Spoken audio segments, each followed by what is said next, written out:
네, 안녕하세요. 조재호입니다. 이게 작동을 네, 이하는군요. 네, 비트코인 가치 평가를 처음으로 주제를 발표를 하게 되었는데요.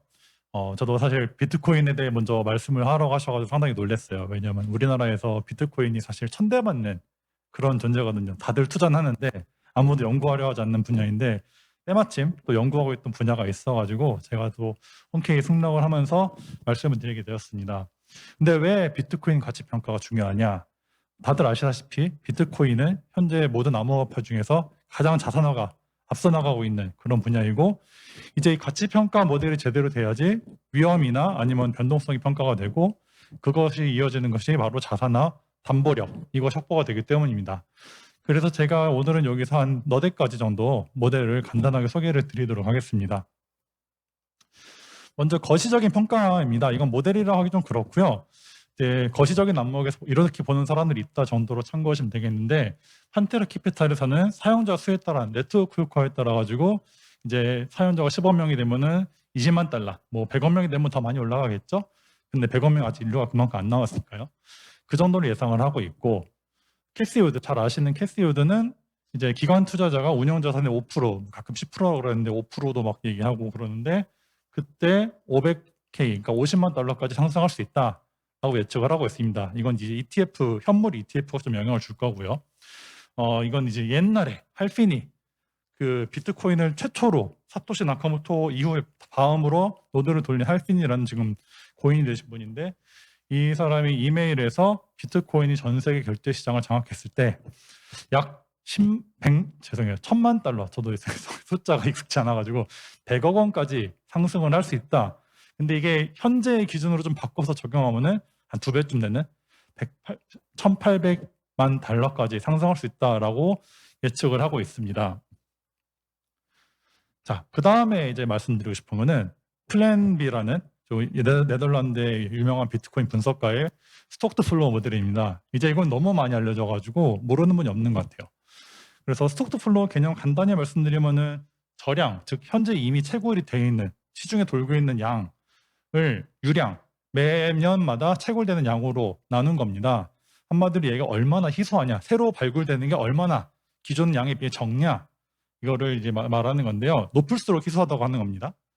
그래서 현재 비트코인의 S2F는 한 57 정도 됩니다. 근데 금이 한 60, 뭐 50 후반 60 정도 초반 정도 되고요. 은은 20대, 22, 뒤에선 27도 나오고 그러는데 22 정도 됩니다. 그래서 그걸 쭉 따라가면은 현재는 이제 10만 달러 정도가 적정 가격이다라고 얘기를 하고, 2025년 6년 되면은 거기서 10배인 100만 달러까지도 갈 것이다 하고, 이게 상당히 그래도 정확도를 많이 보여줘가지고, 네, 감사합니다. 네, 그래가지고 좀 유명한 모델인데 최근 많이 도전을 받고 있습니다. 틀리다고요. 지금 왜 12월인데 5만 달러도 안 되냐 이러고 있습니다. 이 다음에 이제 플랜 B가 다음에 발전시킨 모델인데, 이거는 크로스 에셋 모델입니다. 그래서 자산군을 묶은 거예요. 비트코인이 어떻게 자산으로서 발전하는지 보여주는데, 처음에는 개념 증명 달러, 그래서 스톡드 플로우가 1.3 정도, 그때 시총은 100만 달러 정도이고, 쭉 내려오면서 결제 시스템, 이 골드로서, 그리고 그 다음에 금융자산으로서 이제 한 이게 2019년 정도 얘기고요. 20년 들어서는 이제 현재 스톡 플로어가 57, 시총은 1 트릴리언 저희 찍었었죠. 그 정도가 된다. 그리고 이게 아까 본 은하고 금하고 딱 중간에 있습니다. 이거에 따르면은 이제 비트코인이 이 금 정도의 자산으로 발전을 하고 약간 그 못 미치는 정도로 가면은 288K, 28만 8천 달러, 우리 돈으로 한 4억 정도, 3, 4억 되겠죠? 그 정도의 가격을 가질 것이다 하고, 그 이후에 반감기가 한 번 더 지나면은 어쩌면은 이 부동산이라는 개념으로 발전하지 않을까라고 말을 하고 있습니다. 그 다음에는 이제 이런 모델 말고 좀 익숙하지 않은 모델인데, 온체인 데이터, 즉 비트코인 네트워크에서 직접 발생한 데이터를 토대로 한 모델들이 몇 가지 있습니다. 하나는 이제 채굴 밀도, 이건 제가 이제 연구하는 모델인데요. 마이닝 덴시티 모델이라는데, 결국엔 비트코인의 해시레이트, 즉 채굴할 때 들어간 연산력과 그 채산성을 가지고 이제 파악을 하는 겁니다. 근데 이거는 위 상방을 보기보다는 얘가 어디까지 바닥을 칠 수 있나 정도를 보는 게 적당한데, 이거를 보면은 이제 제가 먼저 참고 자료를 왼쪽에 해시레이트가 쭉 올라가고 있죠. 네, 중간에 후반에 훅 떨어지는 게 중국이 그 채굴 금지를 했을 때 저게 된 거고요.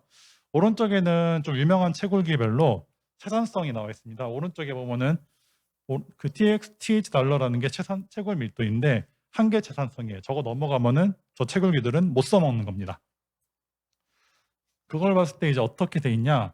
한 2016년 S9이라는 유명한 정말 스테디셀러인 채굴기가 한창 돌아갈 때 2019년까지 이 채산성을 넘지 않는 모습을 보였어요. 이렇게 파란 선 처음에 있는 거 보이죠? 저기 빨간 선이 탁 터치하고 내려오는 거 보이시죠? 저 때가 3,000달러였습니다. 비트코인이. 예. 그리고 그 다음에 2020년에 반감기 딱 지나서 또 탁 터치하는데 그때 해시레이트가 많이 올랐는데 무슨 일이 있었냐면은 채굴기가 주력이 바뀐 거예요. 다 업그레이드를 해가지고 채산성이 더 높은 채굴기로 바뀌었는데 그게 M20S라는 채굴기였습니다.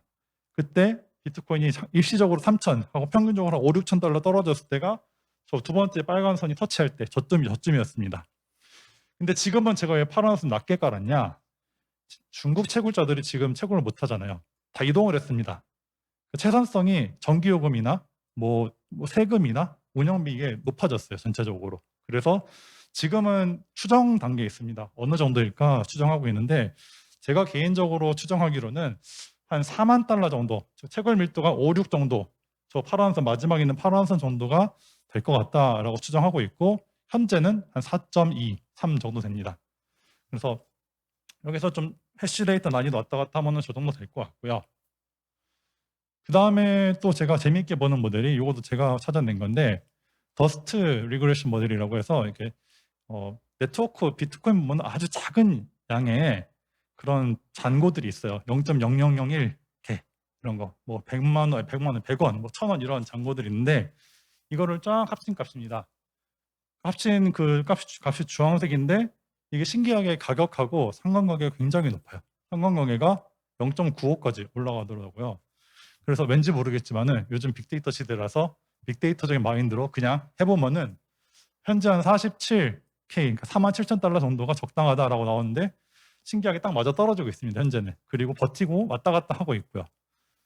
아무튼 이런 모델도 이제 추가적인 연구가 더 필요할 것으로 보이고요. 마지막으로 제가 보여드릴 지표는 MVRV 지표라는 건데 이거는 이제 시장 가격하고 MV가 마켓 밸류고 RV는 실현 가격이라는 겁니다. 이 RV가 좀 어려운 개념인데요. 뭐냐면은 이 코인이 마지막으로 딱 움직였을 때 몇 달러였냐, 시세가 얼마였냐, 이거 가지고 이 코인의 RV, 그 실현 가격을 평가를 합니다. 그러면은 코인이 밑에 예를 보더라듯이 200만 개인데 100만 개가 12,012K에서 움직였어요. 나머지 100만 개가 36K에서 움직였어요. 그러면 이거 평균을 내면은 평균은 24K가 되는 거죠. 그럼 얘가 비트코인 값이 현재가 뭐 36K더라도 실현 가격은 24K로 되는 겁니다. 왜냐하면은 절반의 100만 개의 비트코인이 옛날에 움직였기 때문에 얘는 여기서 이제 더 이상 노출이 되지 않는 거예요. 이거 가지고 이제 시장 가격하고 RV, 그 실현 가격하고 비율을 내봤더니 얘는 또 신기하게 4 정도, 한 3.5에서 4 넘어가면은 과열이 된다. 이런 지표가 있습니다. 이거는 직접적으로 가격을 나타내는 지표라기보다는 시장의 과열 혹은 시장의 공포를 좀 나타내는 그런 지표고요. 이런 지표들이 사실 상당히 좀 많이 존재하고 있고 그래서 이 분야에 대해서 제가 또 계속 연구를 진행하고 있습니다.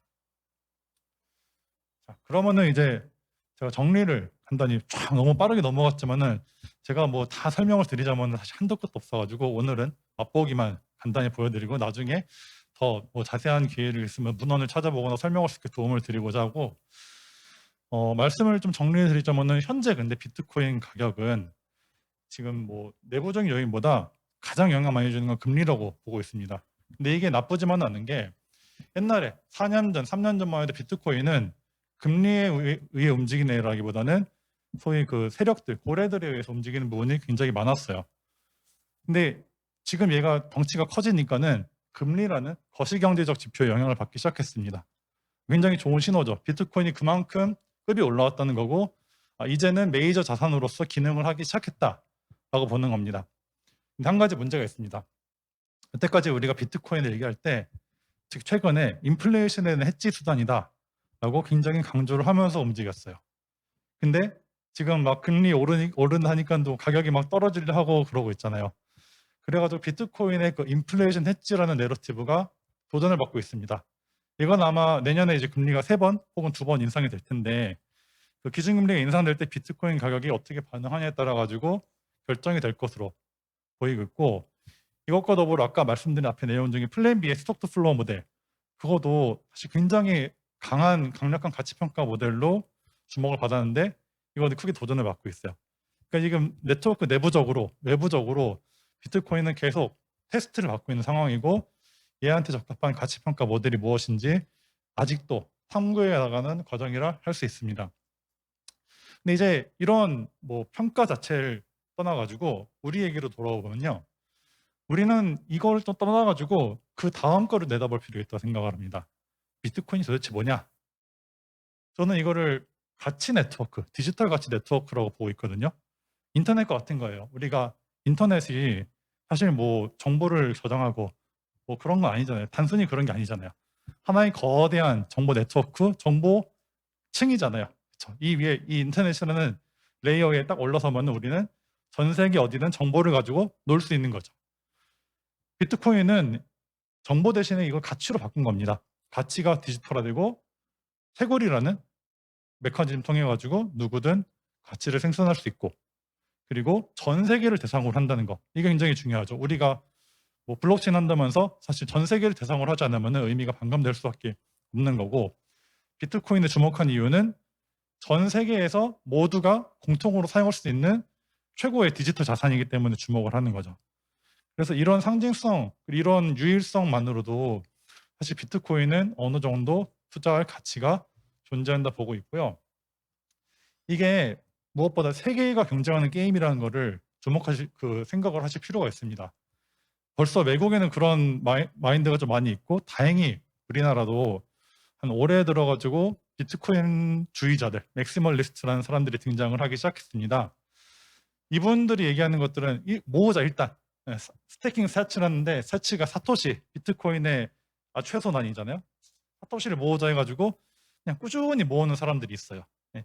이런 부분도 우리가 좀 주목을 하고 기관 측면이 아니라 개인 측면에서 개인 투자자 측면에서 이런 모으는 것을 위한 좀 도구라든지 아니면 서비스라든지 이걸 끊임없이 개발하고 그리고 좀 프로모션을 할 필요가 있지 않나라는 게 저의 생각이고 앞으로 이제 비트코인을 얼마나 가지냐 이게 국력이 될 거라는 조금 오버스러운 말도 있지만은 저는 이게 비단 꼭 오버가 아니라고도 생각을 합니다.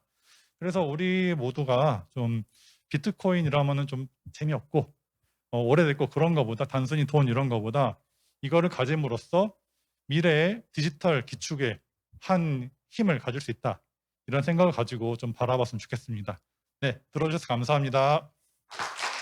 해주신 조세우 교수님께 박수 부탁드리겠습니다.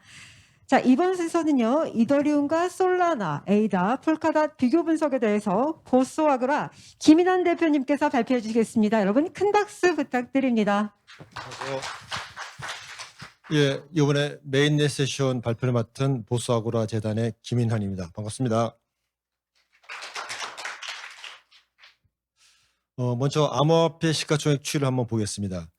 2016년 초에 한 전체 시가총액 암호화폐 토탈에서 8조 정도 했던 게 한 6년이 지난 어제자로 2643조로 굉장히 많이 늘어났습니다. 약 318배가 늘어났는데요. 비록 이제 최근에 한 40일 동안에 한 25% 정도의 하락이 있었긴 했지만 굉장히 많이 상승을 하고 있는 상태이고요.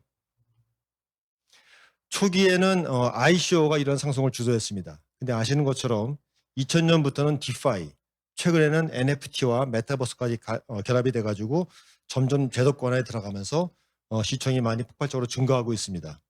이런 것들을 다 견인하고 있는 것들이 바로 제가 발표한 메인넷입니다. 메인넷은 독자적으로 생태계를 구성하는 블록체인 네트워크를 얘기합니다. 그래서 이 메인넷을 이용하면 토큰을 발행할 수 있고요. 그리고 뎁 같은 서비스를 만들 수가 있습니다. 쉽게 말씀드리면 스마트폰에 안드로이드나 iOS 같은 역할을 하게 됩니다. 이 메인넷의 효시는 다 아시는 것처럼 이더리움입니다. 이더리움은 2015년 7월 달에 백서를 발표했는데요. 최초의 분산 컴퓨팅 플랫폼입니다. 이전에 나왔던 비트코인은 피어투피어 전자화폐 시스템에 불과했는데 이더리움은 단순한 전자화폐를 넘어서 스마트 컨트랙트라고 하는 자동 거래 시스템과 플랫폼 코인이라는 개념을 도입을 하게 됐고요. 그로 인해서 비트코인처럼 금융거래 특화 프로토콜을 우리가 모든 분야로 확장할 수 있다는 것을 기술적으로 제시했다는 데 의미가 있습니다. 이러한 이더리움은 비탈릭 부테린이라고 하는 러시아계 캐나다 청년이 19세 때 C++과 고랭귀지로 개발한 오픈소스 프로젝트입니다. 당시에 8명이 같이 공동 창업을 했는데요. 그때 CEO는 찰스 호스킨슨이 했고요. 그리고 CTO는 게빈 우드가 맡고 있었습니다. 제가 보기에 이 세 분이 이 암호화폐 전체 시장에서 굉장히 중요한 역할을 하면서 좀 주도하고 있다고 보여집니다. 이들의 특징은 플랫폼인데요. 오픈소스 프로토콜을 이용해서 제공합니다. 그래서 이용자들이 이걸 이용하면은 이더리움 플랫폼 내에서 토큰을 발행할 수 있고요. 그리고 또한 서비스를 만들 수 있습니다. 대표적인 게 이 두 가지인데요. 이더리움이 제공하는 ERC20라는 기능을 이용하면 누구나 토큰을 발행할 수 있습니다. 또한 ERC7를 이용하면 누구나 NFT를 발행할 수 있습니다. 또 중요한 게 스마트 컨트랙트인데요. 이거는 코드에 적힌 조건이 만족되면 자동으로 실행이 되는 겁니다. 근데 사람이 필요가 없는 거죠. 예를 들면 내가 이 이더를 보내면은 헬로 월드란 문구가 나가게 스마트 컨트랙에 코딩을 해놓으면 그러고서 이 이더를 보내면 자동으로 저렇게 실행이 되는 거죠. 이런 것들 기능이 스마트 컨트랙트고요. 이런 것들을 이더리움이 가장 먼저 도입해서 발표를 한 겁니다. 그래서 이더리움의 퍼포먼스는 TPS가 이제 초당 트랜잭션, 그러니까 블록체인 네트워크가 1초에 얼마나 많은 거래를 처리할 수 있는가 하는 것들이 TPS이고요. 이거는 흔히 확장성을 얘기합니다. 이더리움은 1초에 15개의 거래를 처리하고요. 그리고 하나의 블록이 만들어지는 타임이 15초입니다. 그리고 그런 것들 거래할 때 7,000원에서 7만 원까지 굉장히 많은 수수료를 내고 있습니다. 그래서 이러한 낮은 전송 속도하고 비싼 수수료 때문에 디파이가 활성화되면서 많은 프로젝트들이 이더리움을 이용했지만 느리고 수수료가 비싸니까 다른 경쟁 프로젝트 많이 지금 빠져나오고 있는 상태여서 이더리움은 지금 이더리움 2.0을 좀 준비하고 있습니다. 이더리움 2.0은 지금 현재 합의 알고리즘이 POW 방식, 채굴 방식인데 이건 스테이킹 방식 POS로 바뀌게 되고요. 그리고 현재 TPS가 15인데 이게 10만 건 이상으로 개발하는 것이 목표입니다. 이거는 대체가 아니고 기존의 시스템이 업그레이드가 되는 겁니다. 그래서 페이스 제로에 해당되는 비콘 체인이 이미 작년 12월 달에 론칭이 됐고요. 지금 열심히 개발하고 테스트하고 있고요. 그래서 핵심은 두 가지인데요.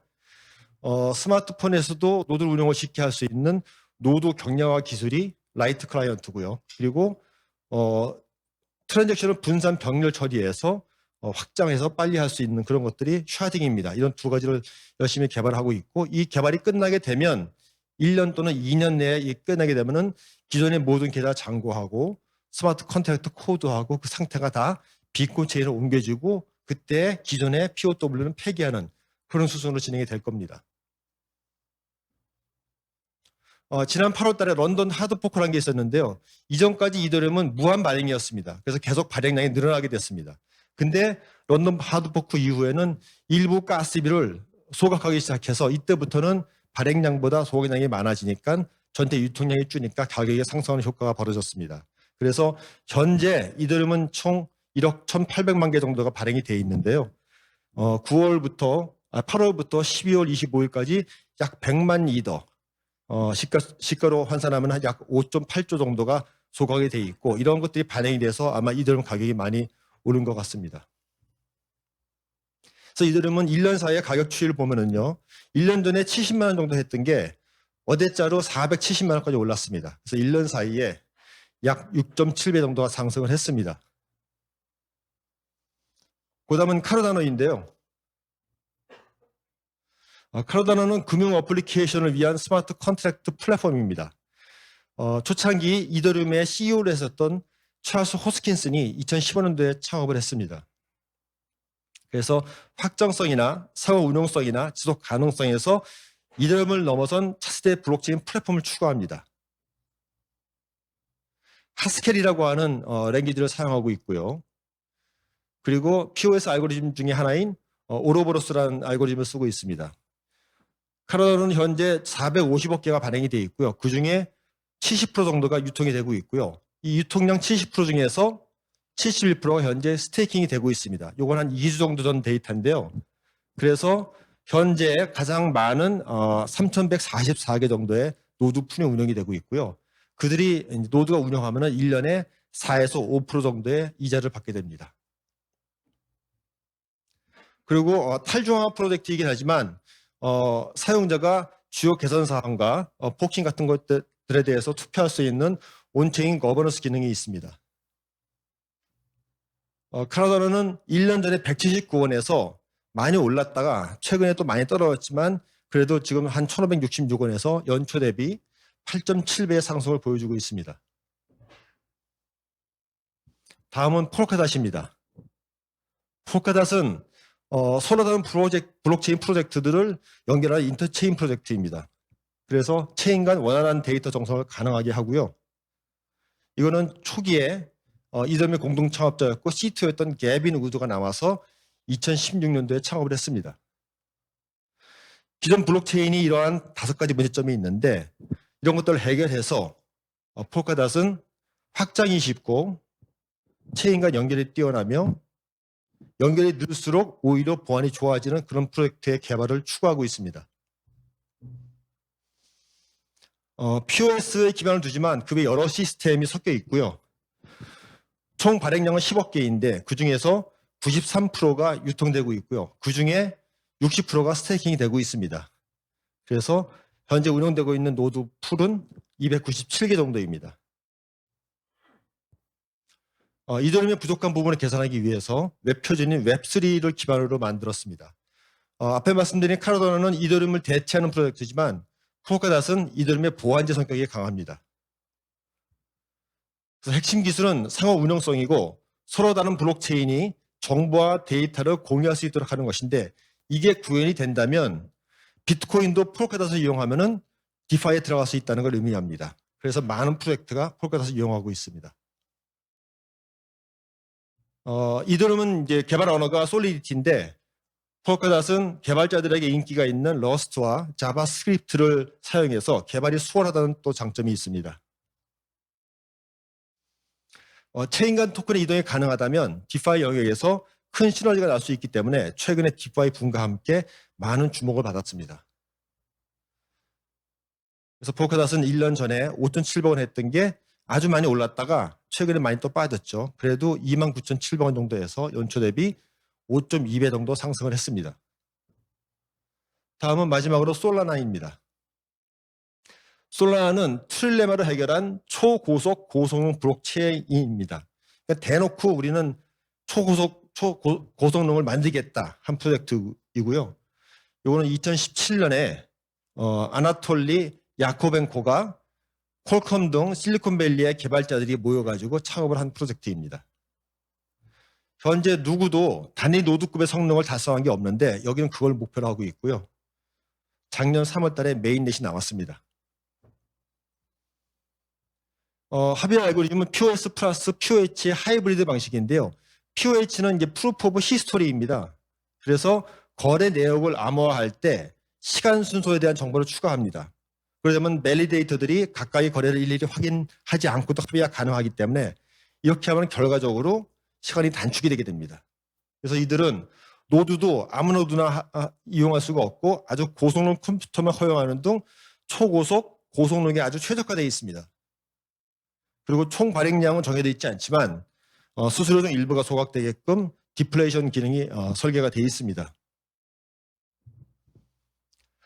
보통 속도를 개선하기 위해서 레이어 2 등 처리를 하는데요. 이 솔라나는 모두 온체인으로 처리하면서도 압도적인 성능을 자랑합니다. 이를 위해서 8가지 핵심 기술을 개발을 했고요. 그래서 초기부터 디파이, NFT 등의 차세 기능을 지원하며 빠르게 생태계를 확장하고 있습니다. 그래서 보시는 것처럼 디파이 중심으로 많은 프로젝트들이 솔라나 생태계를 이용하고 있습니다. 1년 동안의 가격 차트인데요. 1년 전에 1,719원 정도 했었거든요. 근데 어제자로 21만 8천 원입니다. 무려 127배 상승했습니다.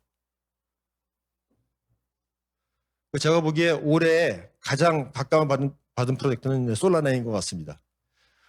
네 가지를 7개 항목에 한번 비교 한번 해봤습니다. 말씀드린 확장성을 얘기한 TPS는 이더리움이 15, 1초에 15개 거래를 처리하고요. 솔라나가 무려 5만입니다.